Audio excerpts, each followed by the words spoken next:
Order देते हैं, पर शुड हमें कई बार बहुत कंफ्यूज करता है। सो इस वीडियो में मैं आपको सिखाने वाली हूँ शुड के सारे यूजेस। पहले हम ये समझ लेते हैं कि इस वीडियो में मैं आपको सिखाने क्या वाली हूँ। जैसे शुड प्लस फर्स्ट फॉर्म जिसका मीनिंग होता है चाहिए, इसी तरह से बात करूँ शुड हैव, देन हम यूज करते हैं की थर्ड फॉर्म, इसका मीनिंग होता है चाहिए था। शुड भी होना चाहिए। स्टूडेंट्स इन सबको एग्जांपल्स के साथ भी समझेंगे तो वीडियो को एंड तक जरूर देखिएगा। इसी तरह से should be plus third form किया जाना चाहिए था, शुड हैव बीन होना चाहिए था, शुड हैव पास होना चाहिए था, ये हमारी पोजीशन को बताता है। शुड हैव हैड पास होना चाहिए था, शुड हैव टू करना ही चाहिए, should have to have pass होना ही चाहिए। अब इन सारे कॉन्सेप्ट को हम एग्जांपल्स के साथ समझते हैं। अब हम समझते हैं शुड। शुड के साथ वर्ब की फर्स्ट फॉर्म जिसका मीनिंग होता है चाहिए, एग्जांपल के साथ समझते हैं। जैसे मैंने कहा बच्चों को रोज क्लास आना चाहिए। अब इसको हम इंग्लिश में कैसे फ्रेम करेंगे? इसको हम इंग्लिश में इस तरह से फ्रेम करेंगे, students should come to class every day। इसी तरह से एक और सेंटेंस के साथ हम समझते हैं सभी को उसकी सहायता करनी चाहिए। तो उसको इंग्लिश में कैसे फ्रेम करेंगे स्टूडेंट्स? सभी should have।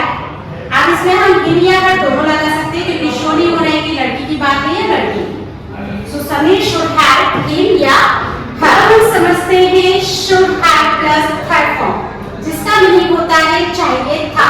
यह हमारी पास्ट पोजीशन को शो करता है। एग्जांपल के साथ समझते हैं। जैसे हमें पार्टी में जाना चाहिए था, तो इसको हम इंग्लिश में कैसे बोलेंगे? We should have, याद रखिए वर्ब की थर्ड फॉर्म आएगी we should have gone to the party। और एग्जांपल के साथ समझते हैं। जैसे मैंने कहा उसे क्लास आना चाहिए था, तब इसको किस तरह से बोलेंगे? इंग्लिश में हम इस सेंटेंस को ऐसे फ्रेम करेंगे कि should have come to class। तो होप सो एग्जांपल के साथ आपको क्लियर हो रहा होगा। अब हम समझते हैं should be। should के साथ अगर be को हम यूज करते हैं तो इसका मीनिंग होता है होना चाहिए। एग्जांपल के साथ समझते हैं। जैसे मैंने कहा उन्हें ऑफिस में होना चाहिए। हम इसको इंग्लिश में कैसे फ्रेम करेंगे? They should be in the office. इसी तरह से एक और एग्जांपल के साथ समझते हैं कि जैसे बच्चों को रिस्पॉन्सिबल होना चाहिए।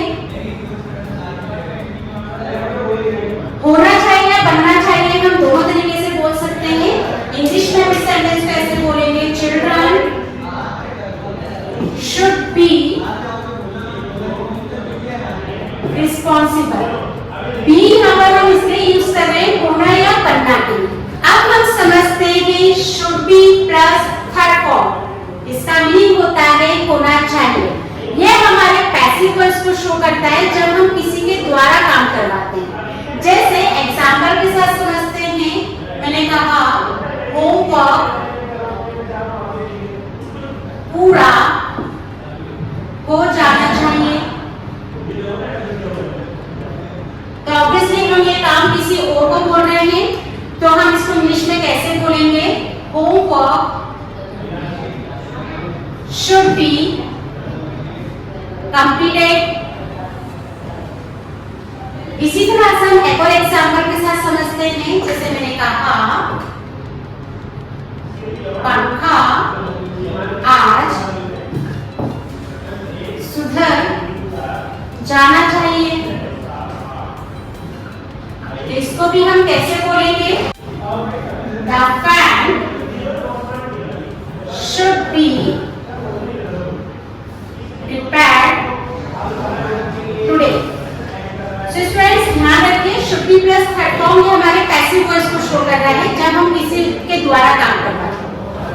अब हम समझते हैं should have been, मतलब अभी इसके पहले जो हमने पढ़ा should be वो हमारी प्रेजेंट को शो करता है, should have been होना चाहिए था। अब एग्जांपल के साथ समझते हैं। जैसे मैंने कहा ये कमरा साफ होना चाहिए था। तो हम इसको इस तरह से बोलेंगे इंग्लिश में, this room should have been clean। इसी तरह से एक और एग्जांपल लेते हैं। जैसे प्रोजेक्ट शुक्रवार तक पूरा हो जाना चाहिए था। तो हम इसको इंग्लिश में कैसे बोलेंगे? इसको हम इंग्लिश में इस तरह से फ्रेम करेंगे, the project should have been completed by Friday। अब नेक्स्ट वन समझते हैं should have। have हमेशा हमारी पोजीशन को शो करता है। should के साथ जब हम have को ऐड करते हैं तो ये हम हिंदी मीनिंग होता है पास होना चाहिए। जैसे एग्जांपल्स के साथ समझे, मैंने कहा उनके पास बहुत सारा पैसा होना चाहिए। सो इंग्लिश में हम इसको इस तरह से फ्रेम करेंगे, they should have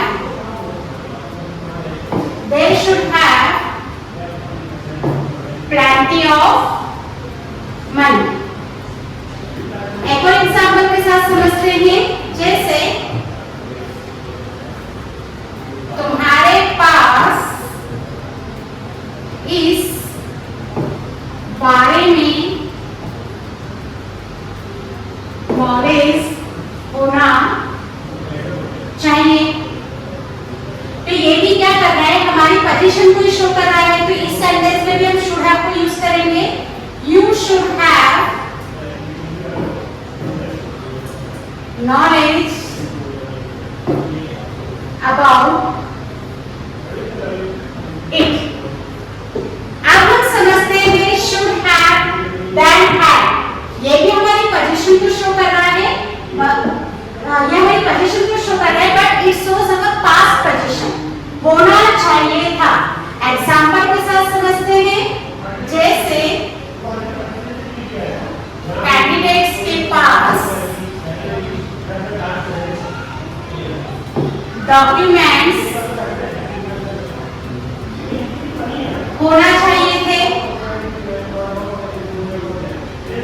इंग्लिश में हम इसको किस तरह से फ्रेम करेंगे?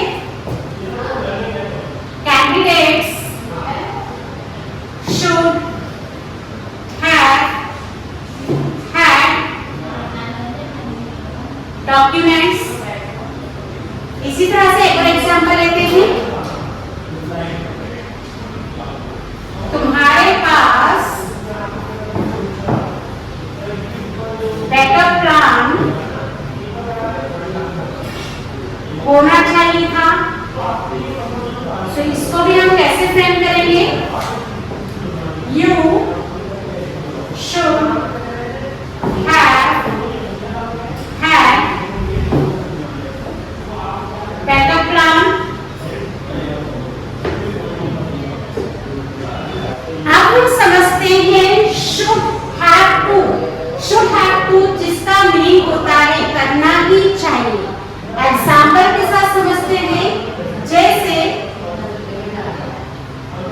बच्चों को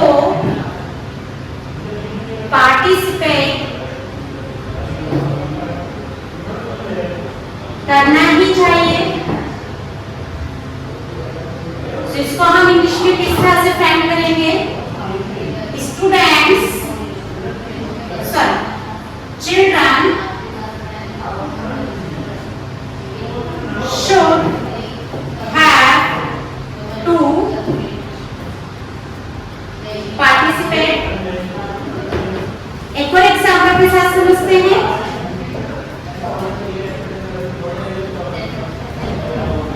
उससे ये जॉब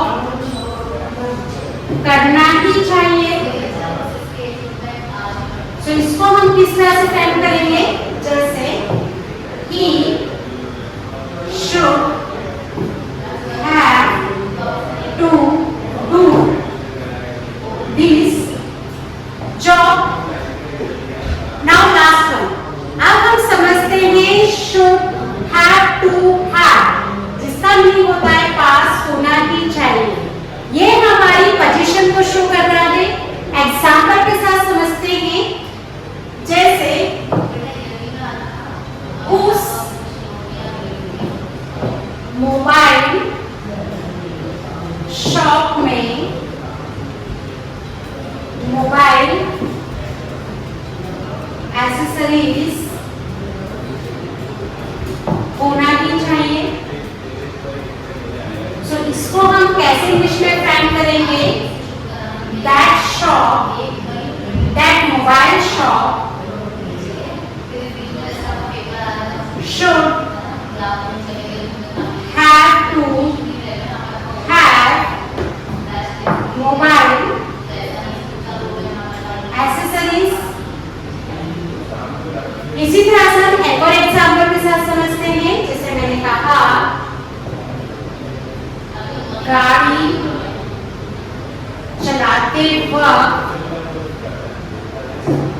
ड्राइवर के पास लाइसेंस होना ही चाहिए। तो इसको हम इंग्लिश में किस तरह से फ्रेम करेंगे? ड्राइवर